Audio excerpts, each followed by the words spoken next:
everyone, it's Tone back again with another video, and today I'm going to be talking about the third book in the Lunar Chronicles called Cress by Marissa Meyer. Now, Cress is a retelling of Rapunzel. The main character, a 16-year-old girl called Crescent Moon, has been captured on a satellite off the moon. She's been kept there by Queen Lavanna's minion Sybil Mirror, and because she's been discovered to be a brilliant technical mind, and she basically is in control of all of Lunar's communication systems. So as per usual, I'm going to read you a little bit about the plot, and then I'm going to come back and tell you 3 things I liked about the book, 3 things I didn't like, if anything, and my top 3 favorite characters. So here we go. In this third book in the Lunar Chronicles, Cinder and Captain Thorn are on the run with Scarlet and Wolf in tow. They are plotting to overthrow Queen Lavanna and her army. Their best hope lies in Cress, a girl who's been imprisoned on a satellite off the moon since childhood, and who's only ever had her net screens as company. All that screen time has made Cress an intelligent hacker. Unfortunately, she just receives orders from Lavanna to track down Cinder and her handsome accomplice. When daring a rescue of Cress goes awry, the group is separated. Cress finally has her freedom, but it comes at a higher price. Meanwhile, Queen Lavanna will let nothing prevent her marriage to Emperor Kai. Cress, Scarlet and Cinder may not have signed up to save the world, but they may be the only hope the world has ever known. Now I'm going to stop right there. So in this book, we discover a formidable character in Cress. As the book goes along, we learn more about Cress, who she is, and how she fits in this crazy chain that links the destinies of her, Cinder and Scarlet together, and Winter, who will be introduced in the 4th book in the series. As per usual with the Lunar Chronicles, Cress is a sequel to Scarlet and a prequel to the next book, Winter. Now, Cress bears similarity to Rapunzel in the sense that she has an amazing amount of hair that has never been cut since her birth. And we also discover that Cress is also the daughter of Dr. Erland as we go along the book. And she's basically what has kept Dr. Erland under the thumb of Lavanna over these many years. He believed his daughter to be dead, and he's been trying to save other Earthens from Lavanna, but he didn't realize that his daughter was still alive until Cress stumbles upon him when she escapes from the satellite with Thorn and Cinder, and they take a journey to Africa.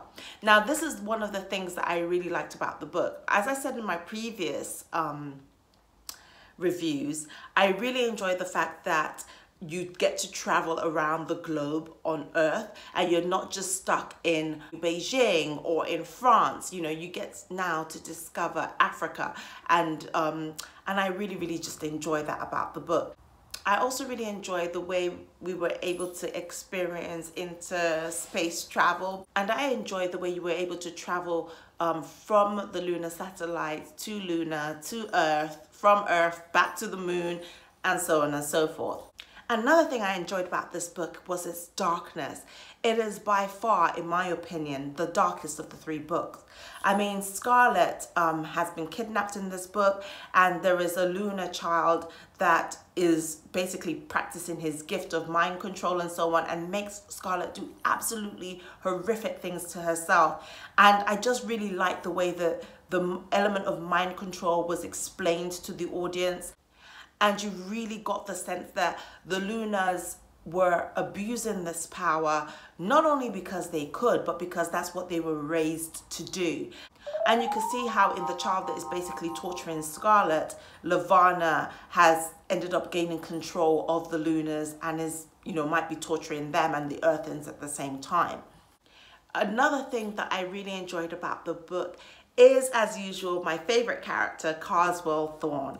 Carswell in this book was even funnier, even though in this book, you know, certain things happened to him that made you empathize with him a lot more. His relationship with Cress really grew, and you really saw a development in the maturity of the character in this book. He became the unwanted hero of the piece because Cress absolutely ends up idolizing him and falling in love with him.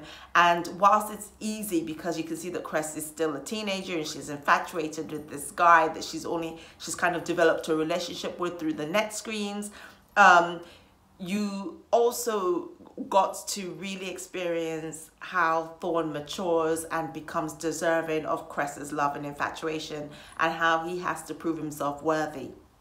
I also enjoyed the dynamic of the relationship of Dr. Erland and the characters in this book. That was really well explored. You got to really experience Dr. Erland as more than just a scientist.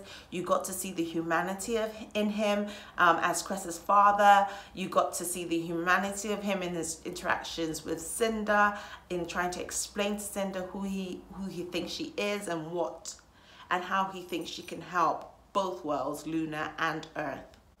So what did I dislike about this book? Nothing really. I disliked Sybil, the character Sybil, because quite rightly I should, because she was the baddie of the piece. Queen Lavarna herself was really bad, but in Captain Sybil, you could see that a lot of the things that she was doing was not just purely out of mind control, but because she herself was an evil being as well. Another thing that I thought could possibly have been done slightly better in this book was the introduction of the new characters that we were going to meet in the next books. Now, I don't know why I didn't really like this. I didn't like the way Jason's character wasn't really developed that much in this book. And I think it's because the previous book had spoiled me by really developing Carswell Thorn and giving me a real insight into his personality, and that prepared me for Cress.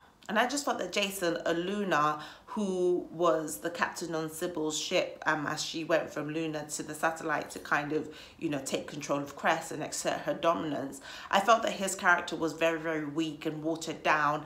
And, you know, even though I know for a fact that he's an integral personality in Winter, I think that because Carswell Thorn was so well done in Scarlet, Jason was a bit of a let down for me in this book. But that doesn't take anything away from this book, because I mean that's just a personal preference, just because of the trend that I had seen going on in the Lunar Chronicles, and I just kind of thought that this was kind of a little bit not as well done as I would have liked. That's the only thing. I thought it was a brilliant book. It was so dark, so gruesome. It wasn't your typical fairy tale. I mean, I know that Rapunzel is one of the darker of the fairy tales anyway, and I felt that the interpretation of Sybil as the Rumpelstiltskin-like character was really well done. So as you can guess, once again, my favorite character in this book was Carswell Thorn, and I also really enjoyed Cinder once again. And I enjoyed Wolf once again, and you know, the way that he was just basically fighting to get to Scarlet and rescue her from her condition. But notwithstanding, in terms of the new characters that we're introduced to, I thought that Sybil was a very rich character, and I felt that Cress herself was, although a very rich character, I just didn't really enjoy her as much as I did Scarlet and Cinder as female leads. Not to take anything away from Cress. I mean, she was a brilliant female lead, but maybe because she was just young, and I just didn't get, you know, the dynamics of her and Captain Thorn, and I just thought that was like a bit weird, even though I really enjoyed it in the book. I think because I was just still thinking of her as a 16-year-old, I thought, oh gosh, 16-year-old with this fully grown man, bit awkward. But that's just me. My top 3 characters remain the same: Carswell Thorn, Cinder, and Wolf in this case. So I will rate this book another 3.5 out of 5, because I didn't like it as much as Cinder, which I rated a 4. I enjoyed it as much, maybe slightly more than Scarlet, just because I felt like there was just a lot more going on in this book. I mean, the journey to Africa, and then the journey from Africa back to the moon, and Cinder trying to disrupt the wedding between Kai and Queen Levana, and everything that happened there, and you know, the massive cliffhanger that was left at the end of the book that would kind of lead you into winter. I just really thought that that was fantastically well done, and I really enjoyed that. But I can't give it as much as Cinder, because I don't know, that was just my favorite from the Lunar Chronicles so far. So I hope that you enjoyed this review. I hope that it gives you enough to whet your appetite and to take the time to read the book. So let me know your thoughts. Please comment down below, like, share and subscribe, and I'll see you next time. Bye.